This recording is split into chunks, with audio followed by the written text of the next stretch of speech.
नमस्कार दोस्तों, मैं हंसराज मीना आपका बहुत बहुत स्वागत करता हूं अपने संस्कृत की ऑनलाइन कक्षा में। दोस्तों, अपन पढ़ रहे थे कल स्वर और व्यंजनों के बारे में। स्वर के प्रकार पढ़े, व्यंजनों के प्रकार पढ़े। उसके अलावा दो ध्वनियाँ और पढ़ी, उनका नाम था अनुस्वार और विसर्ग।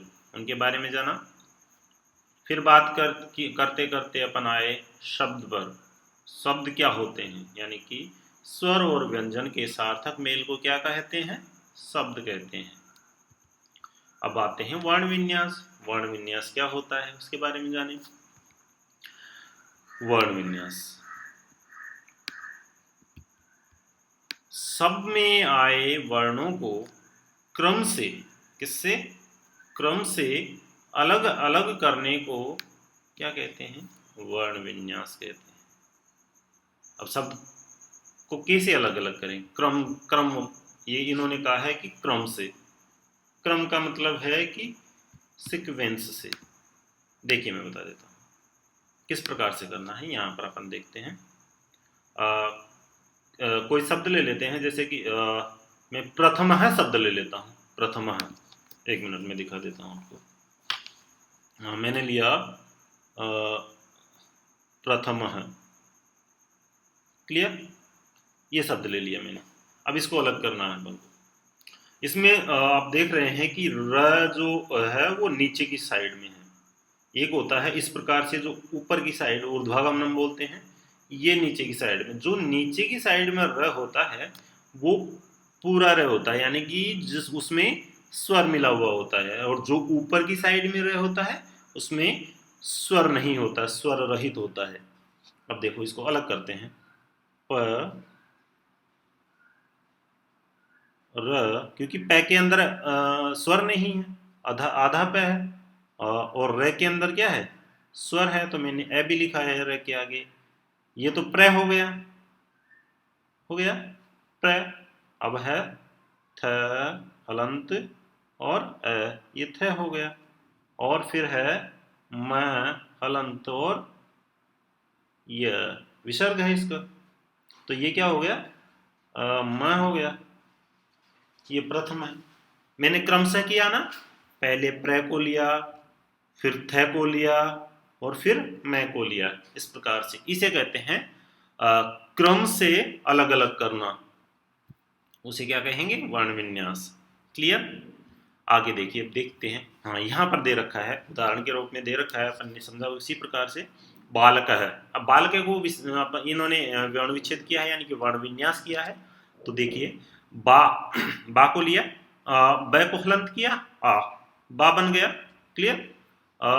फिर ल को लिया इन्होंने, ल हलंत अ, ल हो गया। फिर क को लिया, क और विसर्ग। स्वर के आगे लगता है विसर्ग। अभी कल अपन ने पढ़ा। तो ये हो गया बालक है। उसी प्रकार पठति लिया, प ठ ठ त ई ती, यानी कि पठती। क्लियर? बन गया बालक पठती। ये वाक्य बन गया। ये शब्द हैं, और शब्दों के मेल से जो बनता है सार्थक वाक्य होता है। वो शब्दों के मेल से क्या बनता है? वाक्य बनता है। वर्ण संयोग। अच्छा, अभी तो अपन ने किया कि वर्ण क्या पढ़ा अपन ने? वर्ण विन्यास। अब इसको संयोग भी करना है, यानी कि कैसे मिलाते हैं। अगर अलग अलग दे दिया जाए तो फिर कैसे मिलाएं? वही बात आती है, जस्ट अपोजिट। वर्णों को जोड़ने की प्रक्रिया को हम क्या कहेंगे? वर्ण संयोग कहेंगे, यानी कि संयोजित करना, उनको अलग अलग हो उनको एक जगह करना। ओके, अब देखते हैं। र और आ ये अलग अलग है। अब इसको एक जगह करते हैं। र लिया और आ लिया, आ में से आ की मात्रा ली ओनली, तो रा बन गया। उसी प्रकार धा, तो राधा। लिखती को बनाते हैं। ल ई अलग अलग थे, तो ली हो गया इसका। ख और ए ख, त और ई ती, तो लिखती बन गया। राधा लिखती, ये वाक्य बन गया। इस प्रकार से वर्णों से शब्द, शब्द से वाक्य, इस प्रकार से बनते हैं। क्लियर? अब देखते हैं आगे। संयुक्त अक्षर। अच्छा, संयुक्त अक्षर क्या होते हैं उनको देख लेते हैं। संस्कृत भाषा में कुछ संयुक्त अक्षर भी हैं। जब एक स्वर रहित व्यंजन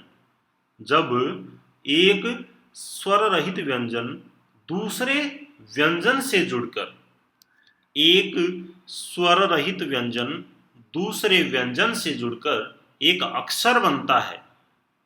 क्या बनता है? एक अक्षर यानी कि व्यंजन बन जाता है, उसे क्या कहते हैं? संयुक्त अक्षर कहते हैं। एक बार दोबारा समझिए। संस्कृत भाषा में कुछ संयुक्त अक्षर भी हैं। जब एक स्वर रहित यानी कि क है, ये जैसे एक ये व्यंजन है ना, स्वर रहित व्यंजन के लिए बोल रहा है, स्वर रहित व्यंजन क दूसरे स्वर रहित व्यंजन से, जैसे श, ये भी है व्यंजन, दूसरे स्वर रहित व्यंजन से जुड़कर एक अक्षर बन जाता है, यानी कि व्यंजन बन जाता है, और उसे क्या कहते हैं? संयुक्त अक्षर कहते हैं। जैसे कौन कौन से हैं अपने संयुक्त अक्षर, वो देख लेते हैं। क और श, इनमें स्वर नहीं है और बिना स्वर के व्यंजन अधूरा रहता है, यानी कि उसका उच्चारण नहीं हो पाता है। तो इसमें जब तक स्वर नहीं मिलता तब तक ये अधूरा है। इसके उच्चारण के लिए स्वर की आवश्यकता है। एक छ बन गया। उसी प्रकार त्र कैसे बनता है? त और र, त्र, इस प्रकार से। उसी प्रकार स्र कैसे बनता है? स और र, स्र, आश्रमः, इस प्रकार से। ज और य, ये च वर्ग का पांचवा वर्ण है, तो ये ज्ञ बनेगा, ज्ञ, ज्ञानी वाला। उसी प्रकार द य ध्य, जैसे विद्या, इस प्रकार से। क्लियर? उसी प्रकार से सर्प में जो सर्प बनाते हैं, तो ये दोनों अगर हलंत होंगे तो इस प्रकार से बनेगा ये शब्द, इस प्रकार से, सर्प, रप इत्यादि। इस प्रकार से ये संयुक्त अक्षर कहलाएंगे। क्लियर? इसकी डेफिनेशन यहां पर इंग्लिश में भी दे रखी है। हाँ, आगे हैं अकारांत तथा आकारांत शब्द। कौन कौन से? अकारांत और आकारांत। देखो, अकारांत और आकारांत क्या होते हैं, मैं एक बार आपको यहाँ लिख के बता देता हूँ। अकारांत, अकारांत क्या होता है?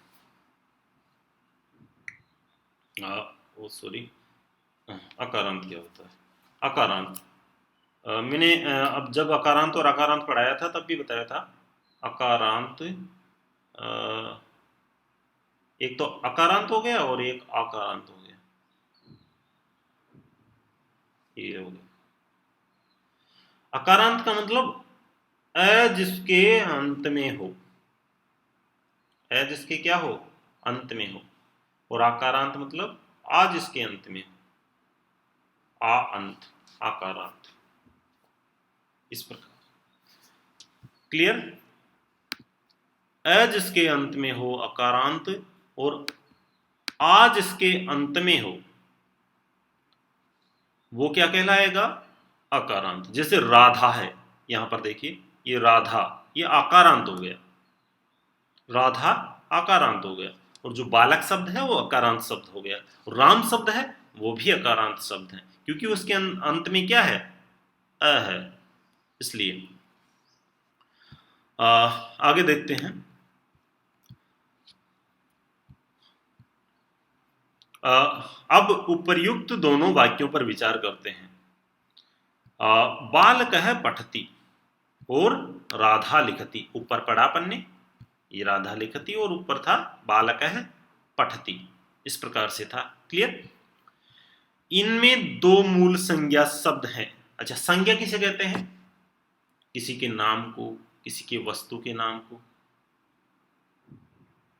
यानी कि नाम को ही संज्ञा कहते हैं। किसी को भी कोई भी नाम दिया जाए उसको क्या कहेंगे? संज्ञा। जैसे किसी को मैं इंगित करके कहूं कि वह राधा है, तो राधा उसकी संज्ञा है। और नाम के स्थान पर यदि कोई दूसरा शब्द प्रयोग किया जा रहा है तो वो सर्वनाम कहलाएगा। संज्ञा के स्थान पर प्रयुक्त होने वाले शब्द को क्या कहते हैं? सर्वनाम कहते हैं। यहां संज्ञा की बात कर रहे हैं पर, तो यहां बालक संज्ञा है, बालक उसका नाम है, बालक बालक पढ़ता है, बालक संज्ञा है। अच्छा, बालक, इस यहां इनमें दो मूल संज्ञा शब्द हैं। कौन कौन से? एक तो बालक है, एक राधा है। एक बालक है, एक राधा है, दो संज्ञा शब्द है इन दोनों वाक्यों में। क्या ये बात क्लियर है? ओके, बालक।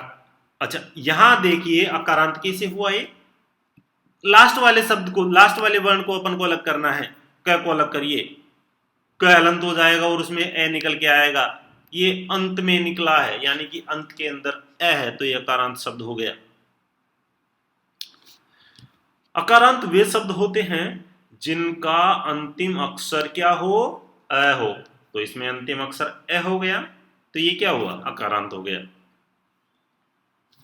जैसे बालक, बालक, छात्र, अध्यापक, विद्यालय, कलम, अश्व, सिंह इत्यादि।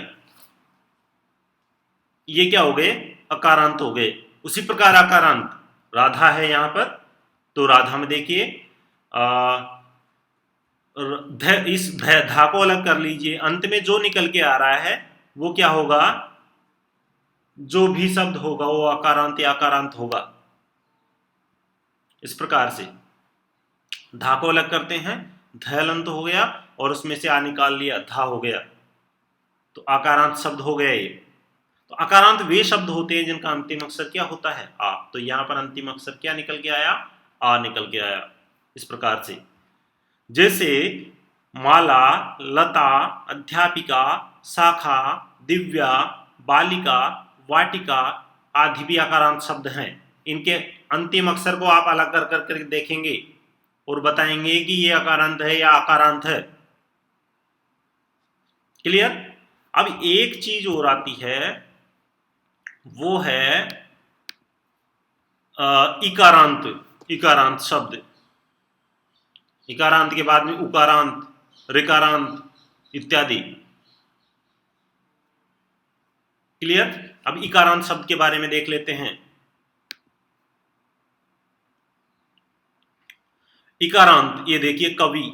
अब कवि को मैं अलग करके बता देता हूं मैं आपको। कवि, कवि को अलग करेंगे तो देखो इकारांत कैसे बनेगा ये। कवि, मैं लिख देता हूं यहां पर कवि।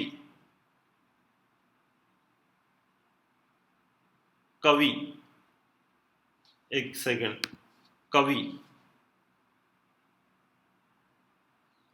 इसको अलग कर देता हूं मैं। क ये तो क हो गया। क्लियर? और वी को अलग करूंगा मैं, वह हलंत हो जाएगा और ई, छोटा ई है तो ये वी। तो लास्ट अंतिम वर्ण कौन सा आ रहा है इसमें? ई। तो अंत में जो वर्ण है उसे उसी वर्ण के नाम से जानेंगे, अकारांत, इकारांत, उकारांत इत्यादि। अब आता है इकारांत हो गए। अब इस दूसरे वाले को आप अलग करके देखेंगे और समझेंगे कि ये इकारांत है या उकारांत है। फिर है उकारांत, साधु। धू को अलग करके देखिए उकारांत है या नहीं है। इसी प्रकार बड़ा इकारांत, नदी, दीर्घ इकारांत जिसे बोलते हैं अपन, ऋकारांत जैसे मातृ, पितृ, इनको अलग करेंगे तो री अंत में आएगा, तो ये ऋकारांत हो गया। शब्द भी होते हैं, इनकी चर्चा अगली कक्षा में होगी, यानी कि आप जब 7th क्लास में जाएंगे तो इनकी चर्चा की जाएगी। ई, उ, री इत्यादि। क्लियर? अब मैं इसका कुछ अभ्यास कार्य दूंगा कल, यानी कि नेक्स्ट कक्षा में। इनको अच्छे से समझेंगे। जहां भी आपको समझ में नहीं आ रहा हो आप मुझसे पूछेंगे नीचे कमेंट्स बॉक्स के अंदर, जहां भी समझ में नहीं आए। वीडियो को एक बार नहीं 2 बार देखें अगर समझ में नहीं आ रहा तो। क्लियर? आज की वीडियो में बस इतना ही। जय हिंद, वंदे मातरम।